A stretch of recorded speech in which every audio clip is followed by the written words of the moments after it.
News, views, voices of the global Indian community. India abroad. ગુજરાતમાં 36 લાખથી વધારે બહેનો આત્મસન્માન સાથે દૂધના ધંધા થકી રોજગારી મેળવી રહી છે ને એના અનુસંધાનમાં પશુપાલકની આવક વધે અને આર્થિક રીતે મજબૂત થાય એ પ્રમાણનો નિર્ણય રાજ્ય સરકારે કર્યો છે. સૌ પ્રથમ વખત વીમો જે પશુઓના જે વીમા છે 1 વર્ષ માટે સૌરાષ્ટ્રમાં લાગુ કર્યા પછી દક્ષિણ ગુજરાતમાં 1 એપ્રિલથી લાગુ થઈ રહ્યો છે.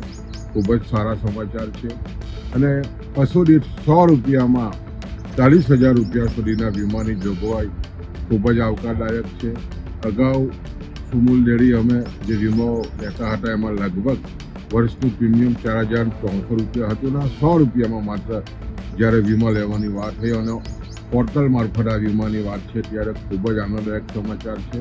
આવનારા દિવસોમાં આને કારણે પશુપાલકો માટે ખાસ કરીને જાનવરનું મરણનું પ્રમાણ પણ 8-10% હોય છે. એવા સમયે જાનવર માટેની જે વીમો છે એને કારણે પશુપાલકોને ખૂબ જ મોટો ફાયદો થવાનો છે અને માત્ર 100 રૂપિયામાં જ્યારે 40,000નો વીમો હોય તો કંઈક છે ખૂબ જ આવકારદાયક નિર્ણય રાજ્ય સરકારે કર્યો છે.